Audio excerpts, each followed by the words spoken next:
Caru Coco Park, le parc de tous vos loisirs depuis plus de 10 ans. Cette année, Karukeraland fête ses 10 ans de rire, de sourire et d'aventure en famille.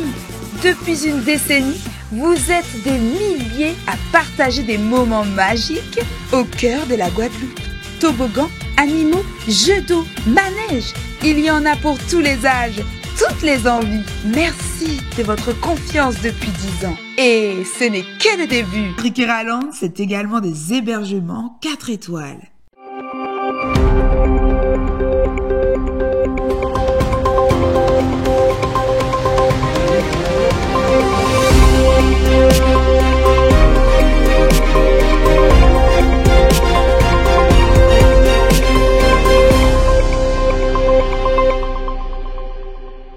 Des agendas et planeurs pas comme les autres. 2026, édition Femmes Vaillantes, une présentation ici à la Maison de la Guadeloupe à Paris. Alors d'abord, pourquoi cette idée d'agenda, Kindy?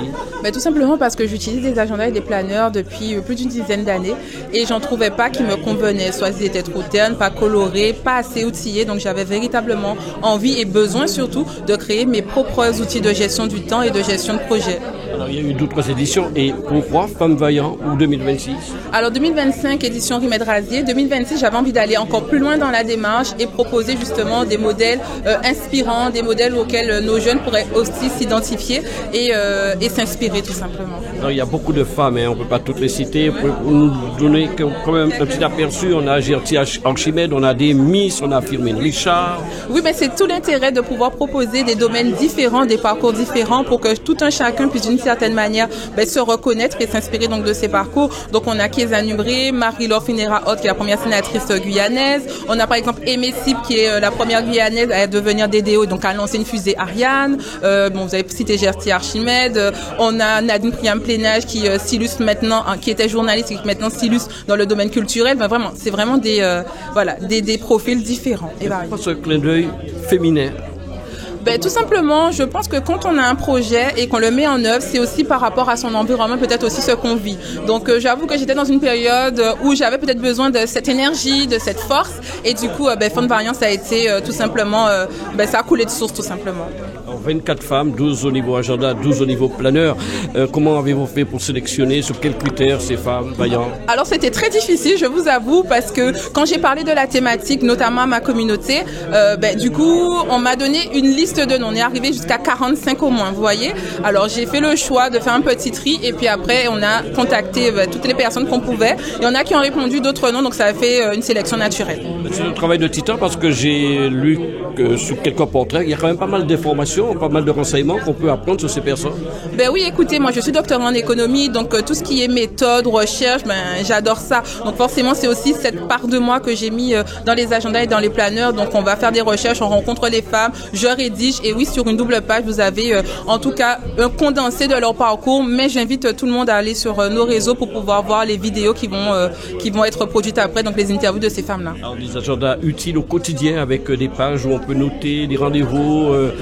Il y a beaucoup de choses qu'on peut faire avec ces agendas. C'est pas des agendas, c'est pas un agenda banal, on va dire. Ah non, mais ils sont pas comme les autres. Il faut le dire, ils portent véritablement leur nom. Ce sont des agendas pas comme les autres. Juste pour vous donner un petit exemple simple. Dans l'agenda, classiquement, on va retrouver, on peut noter les rendez-vous, les numéros de téléphone, etc. Dans notre agenda, non seulement en début de mois, on va trouver une page objectif mensuel. Tout au long de la semaine, donc du mois, on va pouvoir noter toutes les actions avec la to-do list qui est intégrée dans la double page hebdomadaire et à la fin du mois on peut faire le bilan. Rien qu'avec ça vous avez déjà un agenda qui est pas comme les autres, mais il y a encore d'autres surprises dedans. Alors où trouver ces agendas?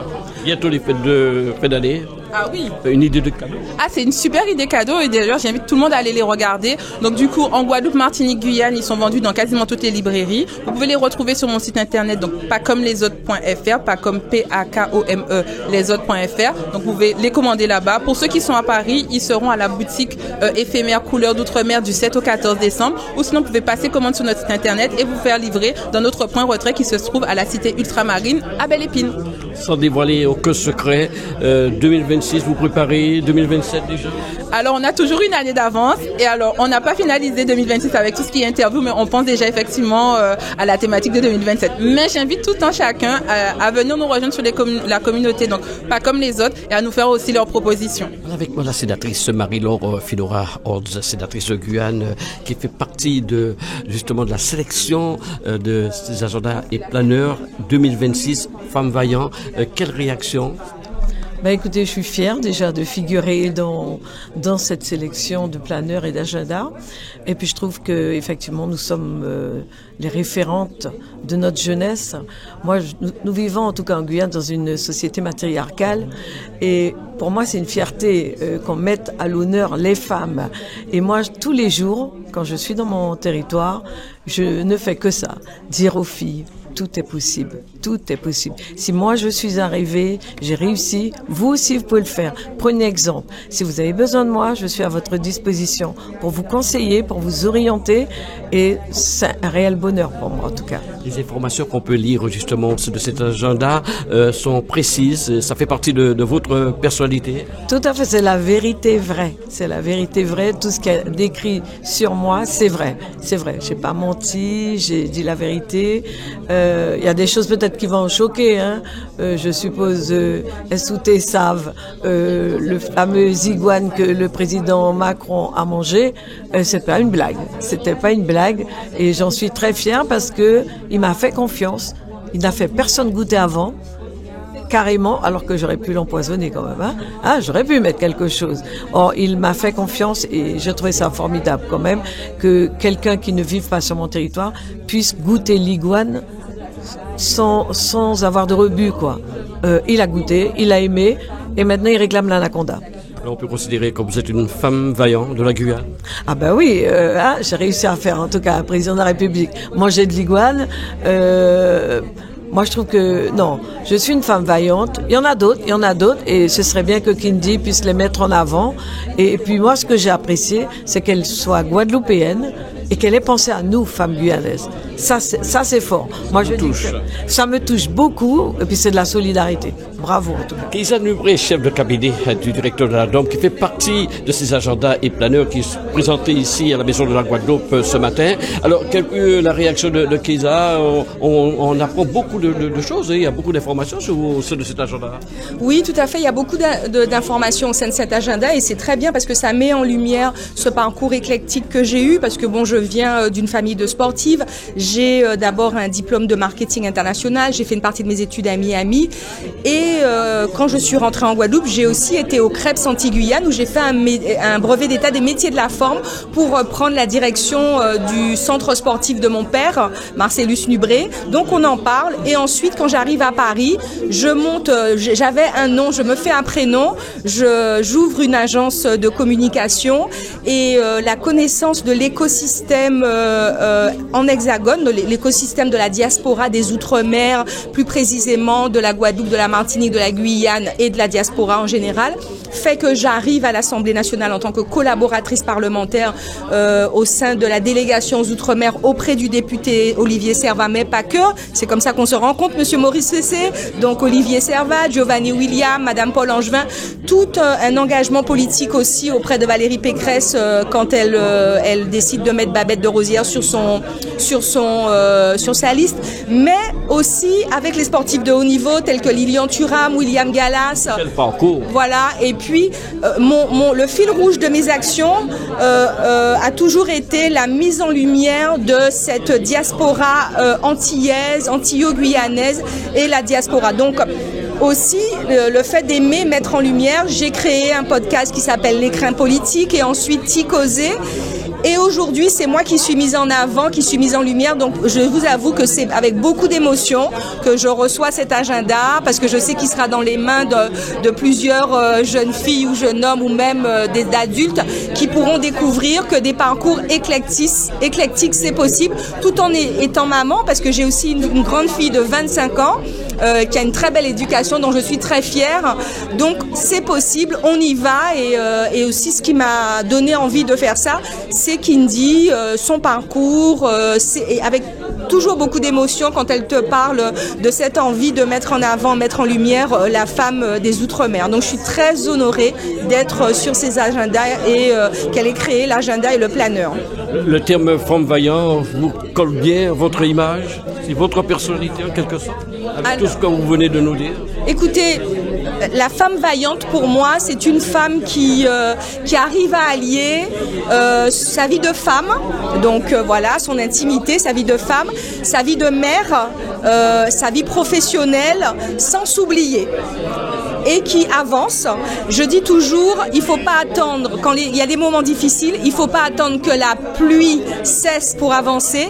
Il faut savoir avancer même quand il pleut. Donc la femme vaillante, c'est une femme qui sait avancer même quand il pleut. Surtout que Nadine fait partie de cette sélection. Alors, comment avez-vous réagi en voyant toutes les informations, en voyant le contenu au sein de cet agenda? J'étais vraiment très, à la fois flattée, il faut le dire, parce que c'est vrai qu'on a tendance à oublier les femmes du quotidien. Et pourtant, en créole, femme vaillante, c'est la femme du quotidien. C'est maman, nous, c'était tout le monde, c'est Moun Lacroix qui vaillant. Et nous avons progressivement oublié cette notion des victoires quotidiennes de nos mamans, des victoires du trait créole qu'elles avaient sur leur tête, pour mettre plutôt en avant tout ce qui est panthéonisé. Mais a-t-on besoin de panthéoniser vraiment? En fait, voici une initiative qui célèbre la vaillance et qui la célèbre à un niveau de femme, je parle pour moi, je ne suis pas une scientifique, je n'ai pas pris Nobel, je suis maman de 4 magnifiques filles, je suis épouse, je suis une aînée de fratrie, je suis du Robert en Martinique, élevée bord de la mer, qui a pêché petit crabe tout petit, scolarisée à Duchesne dans la campagne, vraiment, donc voilà. Et puis donc après, on chemine, on fait un parcours, on fait des études, on part étudier, on a des expériences, effectivement, 30 ans dans le journalisme, dont 26 à France Télévisions, etc. Et puis la vie va et on se dit, je vais me spécialiser dans ce qui constitue mon jardin secret et que personne ne sait, c'est qu'en fait, de tout temps, grâce à ma famille, je navigue dans un environnement qui pousse, qui transmet. Ma mère, femme vaillante, ma grand-mère, femme vaillante, qui était modiste, c'est les dames qui font les chapeaux pour les dames là. Elles avaient pour souci de nous asseoir et de nous parler d'avant. La vaillance, c'est ça aussi. C'est le patrimoine, la vaillance, en fait. Et ça renvoie, on va pas développer, mais ça renvoie à beaucoup de choses. Donc, très flattée d'avoir été... C'était inattendu. Et puis, ça m'a permis, moi, de me dire que j'étais légitime, puisque moi aussi, j'ai relevé plusieurs défis. Je suis toujours en train d'en relever.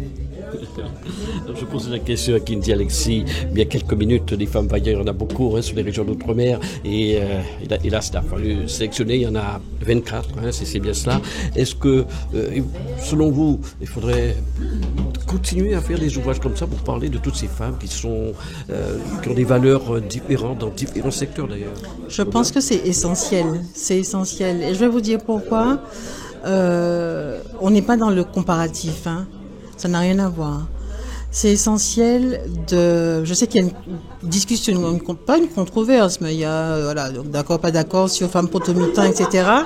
Et cette terminologie de vaillance, ça renvoie à ce que je disais tout à l'heure.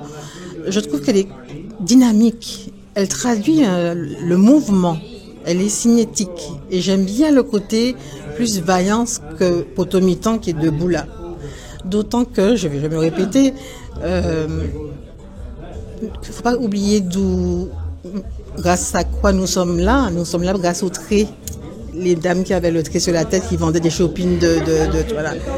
Donc, mettre en avant les femmes, c'est remercier ces femmes qui ont survécu pendant tant de siècles et tant d'années dans des conditions que nous savons.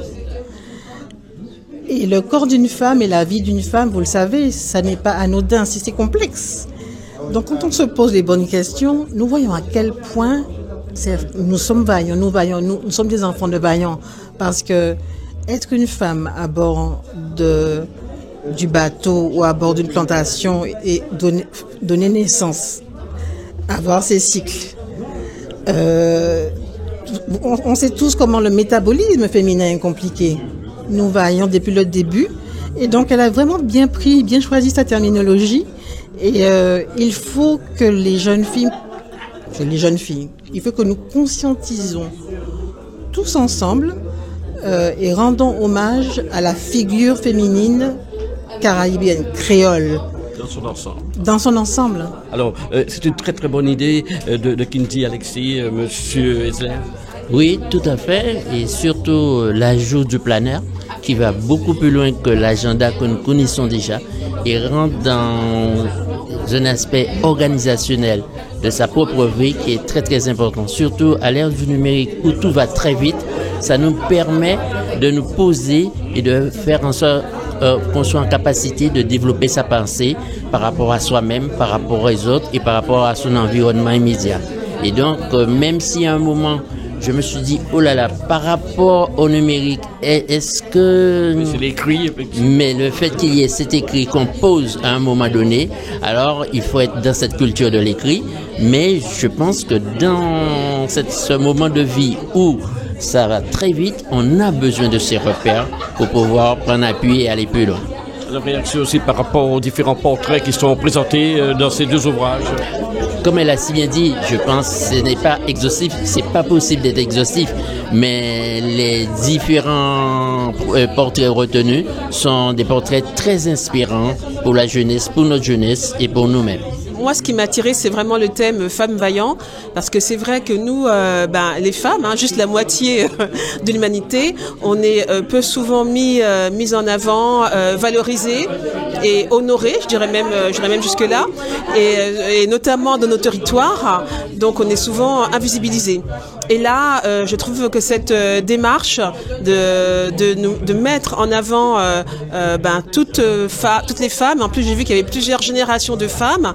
Je trouve ça excellent et ça peut nous servir pour les femmes de modèle et aussi pour les hommes, pour qu'ils sachent qu'il y a des femmes vaillantes, voilà, qui arrivent à réaliser leurs projets, leurs objectifs. Est-ce que la performance dépend aussi d'avoir pu mettre en avant des femmes de divers secteurs, c'est très important?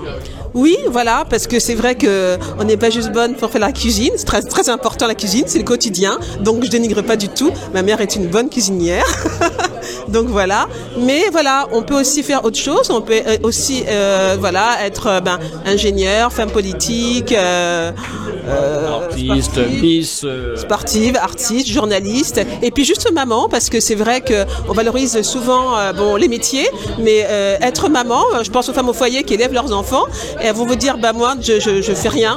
Si, parce que les enfants, c'est l'avenir. Et on sait que, c'est toujours des imprévus aussi à gérer. Et donc, cet agenda peut aussi aider, à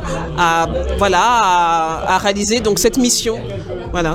Vous allez le garder précieusement dans votre bibliothèque, compte tenu de cette foule d'informations et du contenu?